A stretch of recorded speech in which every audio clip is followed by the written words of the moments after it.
Assalamualaikum warahmatullahi wabarakatuh.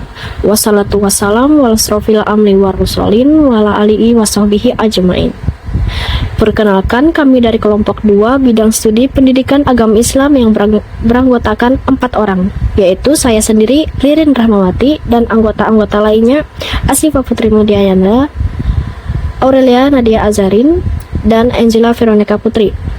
Puji syukur kami panjatkan kehadirat Allah Subhanahu wa Ta'ala, karena atas berkat rahmat dan karunia-Nya lah kami dapat menyelesaikan tugas pendidikan agama Islam tentang hakikat takut kepada Allah atau yang disebut dengan khauf.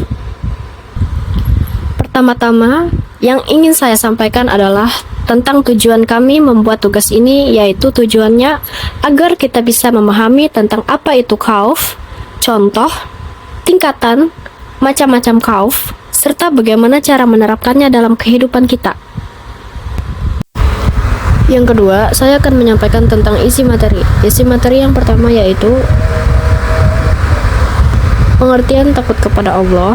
Yang kedua, hadis tentang takut kepada Allah. Yang ketiga, macam-macam dan tingkatan khauf atau takut. Yang keempat, tanda-tanda takut kepada Allah. Yang kelima, contoh sifat takut kepada Allah. Yang keenam, penerapan khauf dalam kehidupan. Selanjutnya, tentang penjelasan pengertian takut kepada Allah Subhanahu wa Ta'ala.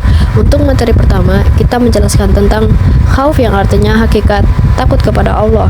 Pengertian rasa takut atau disebut juga khauf merupakan sifat orang bertakwa sekaligus merupakan bukti iman kepada Allah Subhanahu wa Ta'ala.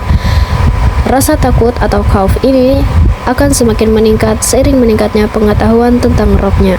Secara tegas, Allah Subhanahu wa Ta'ala memerintahkan orang beriman agar takut kepadanya. Khauf adalah takut kepada Allah Subhanahu wa Ta'ala dengan mempunyai perasaan khawatir akan azab Allah yang akan ditimpa kepada kita. Bismillahirrahmanirrahim. Ya ayyuhan nasu taqu rabbukum inna zalzalatas sa'ati shay'un 'azim yauma tarunnaha tashalu kullu murdiatin amma rada'at wa tatlahu kullu zati kamin huma laha wa la taran nasa sukara wa ma hum bisukara walakinna azaballahi syadid, yang artinya, wahai manusia, bertakwalah kepada Tuhanmu. Sungguh guncangan kiamat itu adalah suatu kejadian yang sangat besar. Ingatlah pada hari ketika kamu melihat guncangan itu. Semua perempuan yang menyusui anaknya akan lalai terhadap anaknya yang disusuinya, dan setiap perempuan yang hamil akan keguguran kandungannya.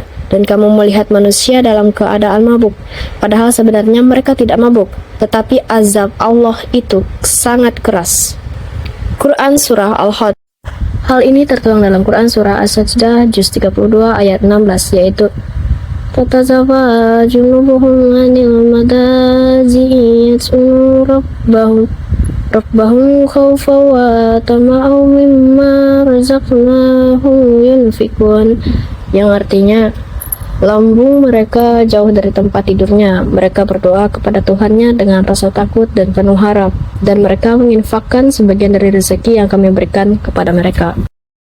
Ada pula hadisnya, yaitu an Abi Hurairah radhiyallahu anhu anas Rasulullah sallallahu alaihi wasallam qala badiru bil mali solihati fasatakunu fi natun kaito ai ilailihi muslimi yusbiru julu mumina wa yusumsi kafiro wa yumdi mumina yusbihu kafiro yabi dinahu bi aradahim minad dunya, yang artinya, dari Anas berkata, Rasulullah Shallallahu Alaihi Wasallam pernah berkhutbah yang luar biasa, di mana saya belum pernah mendengar khutbah seperti itu, yang mana beliau bersabda, seandainya kamu sekalian mengetahui apa yang aku ketahui, percaya kamu sekalian akan sedikit sekali tertawa, pasti akan banyak menangis. Kemudian para sahabat Rasulullah Shallallahu Alaihi Wasallam menutup mukanya sambil terisak-isak menangis. Hadis riwayat Bukhari dan Muslim. Baiklah, untuk materi selanjutnya yaitu tentang macam-macam khauf yang akan disampaikan oleh teman saya, yaitu Aurelia. Kepada Aurelia saya persilahkan. Ada berapa aja sih macam-macam khauf?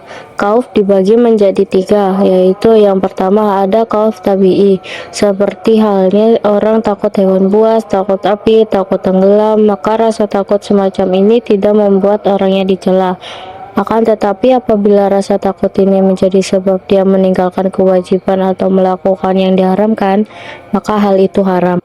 Yang kedua, ada khauf ibadah, yaitu seseorang merasa takut kepada sesuatu sehingga membuatnya tunduk beribadah kepadanya.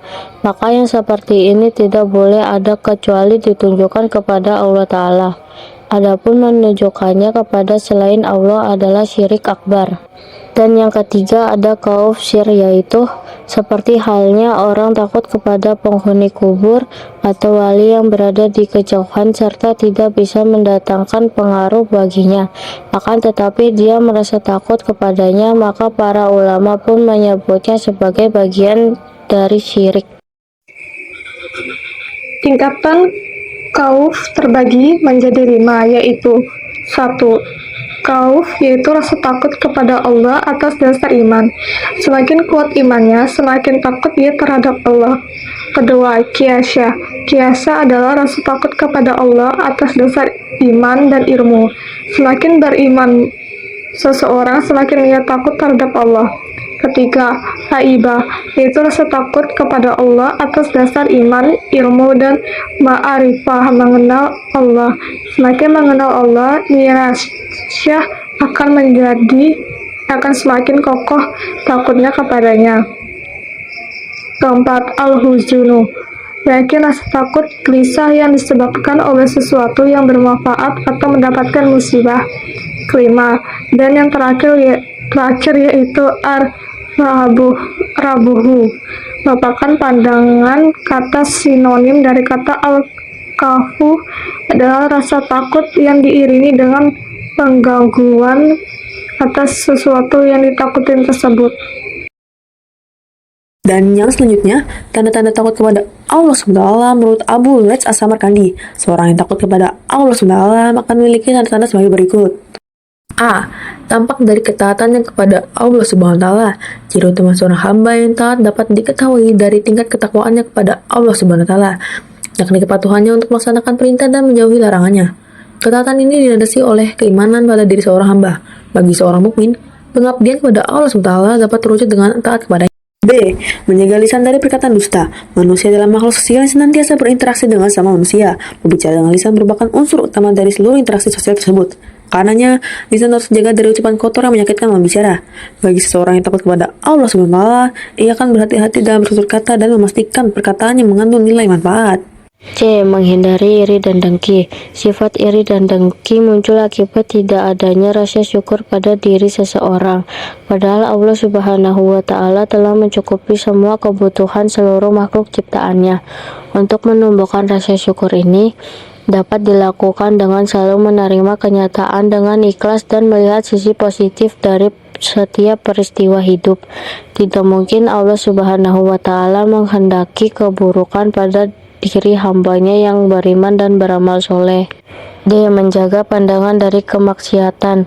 Seseorang yang takut kepada Allah Subhanahu wa Ta'ala akan menjaga pandangan dari segala kemaksiatan, termasuk pandangan lawan jenis dengan pandangan yang diliputi oleh hawa nafsu. Menjaga pandangan bukan berarti memejamkan mata atau menundukkan kepala ke bawah, tapi mengendalikan hawa nafsu. E. Menjauhi makanan haram. Banyak sekali makanan dan minuman halal yang telah disediakan oleh Allah Subhanahu wa Ta'ala untuk memenuhi kebutuhan pokok manusia.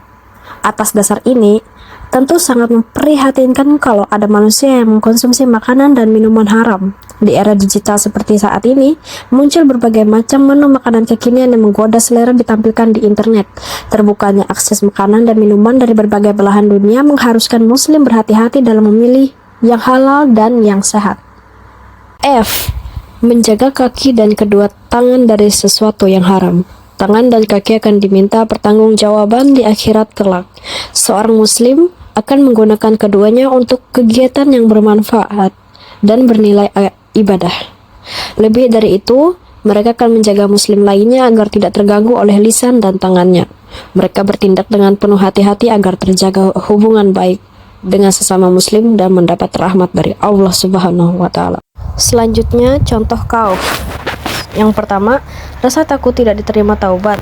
Yang kedua, takut tidak mampu istiqomah dalam beramal saleh. Yang ketiga, takut akan mengikuti hawa nafsu. Yang keempat, takut tertipu oleh gemerlap duniawi. Yang kelima, takut terperosok dalam jurang maksiat. Yang keenam, takut atas siksa kubur. Takut terjebak pada kesibukan dunia. Yang ketujuh, menjadi sombong. Yang kedelapan, takut mendapatkan siksaan dunia. Yang kesembilan, takut tidak mendapatkan nikmat dunia surga. Yang ke-10, takut berkata perkataan dusta. Yang ke-11, takut melanggar larangan Allah. Dan yang terakhir, takut terhadap sikap tidak baik seperti iri dengki. Selanjutnya, penerapan sikap khauf dalam kehidupan sehari-hari. Yang pertama, tidak menyontek ketika ujian dan saat mengerjakan tugas mandiri. Yang kedua, selalu berusaha menjauhi maksiat. Yang ketiga, tidak membahayakan atau memudaratkan orang lain. Kesimpulan tentang sifat khauf adalah sifat khauf merupakan salah satu sifat yang ada pada manusia. Sifat khauf harus ditujukan kepada Allah karena hanya kepada Allah lah kita boleh takut. Jangan merasa takut dengan hal-hal yang bertentangan dengan syariat. Demikian tugas pendidikan agama Islam kami dari kelompok 2. Semoga materi ini bermanfaat bagi kita semua pada umumnya. Dan untuk para pelajar kelas 10 khususnya. Serta apabila ada kesalahan dalam penulisan penyampaian, kami mohon maaf. Wabillahi taufik wal hidayah. Wassalamualaikum warahmatullahi wabarakatuh. Terima kasih.